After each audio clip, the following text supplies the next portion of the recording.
시장과 종목에 대한 정확한 판단에 한 걸음 더 다가가보는 마켓맨, 저는 신한투자증권 최진석입니다. 오늘도 두 개의 헤드라인과 함께 시장과 종목과 관련한 이야기 풀어가 보도록 하겠습니다. 첫 번째 헤드라인부터 한번 확인해 보도록 하겠습니다. 지금 시장이 오늘은 물론 주춤을 했지만은 가파르게 반등을 하고 있는데 여전히 심저점을 걱정하는 투자자들이라는 그런 헤드라인을 한번 뽑아봤는데요. 블룸버그에서 MLIV 펄스 서베이 결과를 발표를 했습니다. 근데 약 한 70% 정도의 투자자가 증시가 아직 바닥이 아니라고 판단하고 있는 것으로 나타났고요. 그리고 투자자들의 35% 정도는 하반기까지 저점이 아닐 것으로 생각한다. 그러니까 하반기에 다다라서야 바닥을 좀 논할 수 있을 것이다라고 예상하고 있는 것으로 나타났습니다. 새 미국 증시가 큰 폭으로 좀 반등을 하고 있죠. 3대 지수 모두 다 가파르게 좀 반등을 하고 있는데 그러면서 S&P 500 지수 같은 경우에는 지난 2019년 이후에 최고의 1월달 성적표를 기록을 하고 있습니다. 그럼에도 불구하고 응답자 중에 18% 정도만 향후 1개월 동안, 그러니까 다음 달에 시장에 대한 주식 비중을 높이겠다라고 또 응답한 것으로 나타나기도 했습니다. 아직까지 이렇게 투자자들이 비관적인 이유는 뭘까요? 역시 실적에 대한 우려감 때문이었는데요. 지금 그림에서도 나오듯이 이번 주에 메타라든지 애플 등의 이제 빅테크 기업들이 실적을 발표하게 됩니다. 이것을 비롯해서 역시 그동안의 긴축 노선이라든지 그리고 경기 침체에 대한 우려라든지 이런 부분들이 기업 실적에 타격을 많이 줬을 것이다라고 투자자들은 여전히 우려하고 있는 것으로 나타났습니다. 그리고 이제 지표상의 인플레이션 좀 하강 국면이 좀 입증이 되다 보니까 시장의 관심은 아무래도 중앙은행의 정책에서 경기 펀더멘털로 좀 옮겨가고 있는 상황이죠. 그런 부분들이 결국은 실적에 대한 우려감이 결국 시장 전반에 대한 경계감으로 이어지는 원인이다라고 해석이 되고요. 한편 이제 응답자들의 90%는 인플레이션을 올해 내내 좀 하강을 할 것이다. 하지만은 연준의 목표치인 2%는 여전히 상회를 할 것이다라고 예상한 것으로 이번 서베이 결과에서 나오기도 했습니다. 네, 그렇다면 이번 이슈와 관련해서 어떤 점을 좀 살펴봐야 하는지 지금부터 살펴보도록 하겠습니다. 어떤 질문을 제가 뽑아보았느냐, 안심하지 못하는 투자자들 그 이유는, 이런 부분에 대해서 좀 더 탐구를 해보도록 하겠습니다. 일단은 연초에 단순히 증시의 반등폭 외에도 사실은 긍정적인 요소가 좀 많습니다. 한 두 가지 정도를 꼽아볼 수가 있을 것 같은데요. 첫 번째로는 연초의 분위기가 미국 증시의 한 해 전체의 분위기를 결정하는 사례가 많았다라는 점이 되겠습니다. CFRA라는 기관에서 집계를 하기로요. 이 2차 대전 이후에 미국 증시가 1월 달에 상승장을 좀 보였을 때 무려 85%의 확률로 나머지 11개월도 좀 상승세를 띄었다라고 하고요. 그리고 상승폭도 11.5%에 달했다고 합니다. 그리고 지금과 같은 상황이다라고 보여지죠.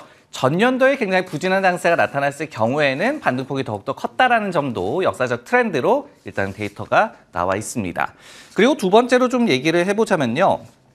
저변동성을 좀 꼽아볼 수가 있을 것 같습니다. 지금 보면은 지난주 금요일에 이 공포지수죠. 빅스 지수가 약 한 18.5까지 내려왔다라고 하는데 그러면서 역사적 평균치인 20보다도 낮은 그런 상황입니다. 여기에 더해서 1월 초에는 23회 이 수치가 육박을 했던 적도 있었기 때문에 한 달도 안 돼서 이 수치가 빠르게 좀 하강이 되고 있다라고 보여지고요.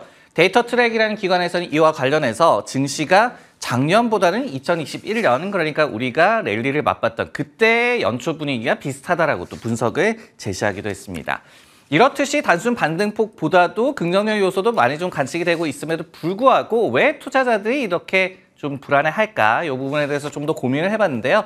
결국은 이 같은 역사적 트렌드를 맹신하지 못하기 때문이다. 그리고 지금과 같이 경기 침체 그리고 긴축 또 실적 부진의 3중결을 겪고 있고 또 전에 없던 그런 상황을 좀 맞닥뜨리고 있기 때문에 역사적인 데이터가 아무리 앞으로의 좀 랠리를 가리키고 있다라고 하더라도 아직까지는 경계감이 좀 남아있다라고 해석을 해볼 수가 있을 것 같습니다.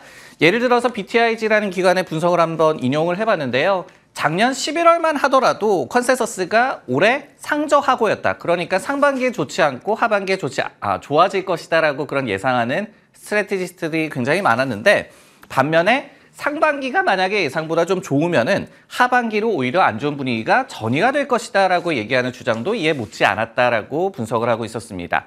즉 시장 방향성에 대해서 누구도 좀 확신하지 못하는 상황, 전에 없던 상황을 맞닥뜨리고 있는 전문가들과 투자자들의 그런 흐름 때문에 방향성을 좀 짐작하지 못하는 그런 상황이다라고 정리를 할 수가 있을 것 같습니다. 네, 다음은 이제 종목과 관련한 헤드라인 한번 확인해 보도록 하겠습니다. 우리도 내렸다, 포드도 전기차에 대해서 가격을 인하했다라는 내용 한번 살펴보도록 하겠습니다. 포드가 이날 좀 발표를 했습니다. 자사의 전기차 모델이죠. 이 머스탱 마하 2, 이거는 뭐 머스탱은 아니지만은 이렇게 전기차 모델에 대해서 가격 인하하겠다라고 얘기를 했는데요. 마하 2라는 그 전기차 모델에 대해서 평균적으로 가격을 $4,500 정도 인하하겠다라고 얘기를 했습니다. 그리고 이제 레인지로 보더라도 $600에서 $5,900, 그러니까 1.2%에서 8.8% 정도 가격을 인하하겠다라고 포드 측에서 발표를 했습니다. 이 참고적으로 마하 2 같은 경우에는 테슬라의 모델 Y와 유사한 차종이다라고 이해를 하시면 좋을 것 같아요. 이 테슬라가 앞서서 1월 초에 모델 Y의 가격을 최대 1.3만 달러 인하하겠다라고 결정을 했었죠. 그러면서 테슬라에서 수익성보다는 수요 부진에 좀 대응을 하겠다. 그리고 판매 증진을 좀 도모를 하겠다라고 좀 전략을 수정을 했고, 여기에 대해서 시장이 좀 크게 환호를 한 바가 있었습니다. 그리고 이제 포드의 이번 이 움직임과 관련해서도 이렇듯이 포드가 결국은 테슬라의 이 같은 가격 인하에 대응을 했다라고 좀 보여지는 그런 대목이고요. 실제로 이제 경영진 같은 경우에도 이렇게 좀 얘기를 했습니다. 시장 변화에 좀 대응을 하는 차원이다. 그러면서 어떤 전기차 보조금 정책의 변화라든지 그리고 테슬라의 가격 인하도 이번에 언급을 또 했습니다. 그리고 포드 측에서 이렇게 또 덧붙였어요. 수익성 저하 같은 경우에는 우리가 생산을 좀 많이 확충한 데 따른 비용 절감 효과, 그러니까 규모의 경제를 좀 실현하겠다는 얘기가 되겠죠. 그리고 최근에 이제 원자재 가격이 좀 하락을 많이 했기 때문에 재료값 하락 이런 요인들로 상쇄할 수 있을 것이다라고 주장을 하고 있었습니다. 이렇게 팩트를 한번 살펴봤고요. 그렇다면 과연 이렇게 전기차 섹터의 가격 전쟁이 좀 발발하는 것이냐, 앞으로 희비를 가는 요소는 무엇이냐에 대해서 좀 더 탐구를 한번 해보도록 하겠습니다.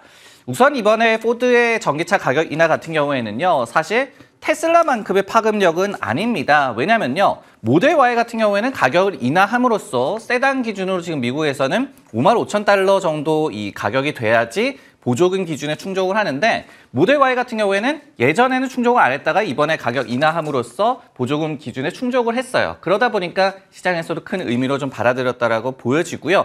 반면에 이번에 포드가 가격을 내린 머스탱 마하 2 같은 경우에는 6개 트림 가운데 원래도 4개는 $55,000 이하였습니다. 그러다 보니까 보조금 기준에 원래도 충족을 했었고, 이번 가격 인하로 뭐 한 개 트림 정도가 추가된 정도에 그쳤다, 이렇게 좀 의미를 생각을 해볼 수가 있을 것 같습니다.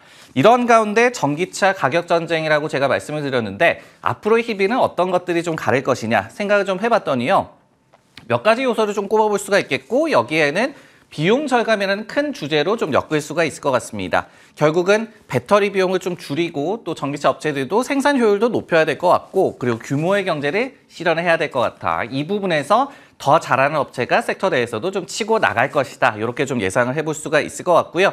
뭐 간단히 얘기를 하자면은 수익성을 일부 포기하는 가격 인하 정책을 많이 발표를 하고 있기 때문에 이제는 싸게 많이 만들어서 많이 파느냐가 섹터의 관건이 될 것이다. 이렇게 좀 예상을 또 해볼 수가 있을 것 같습니다.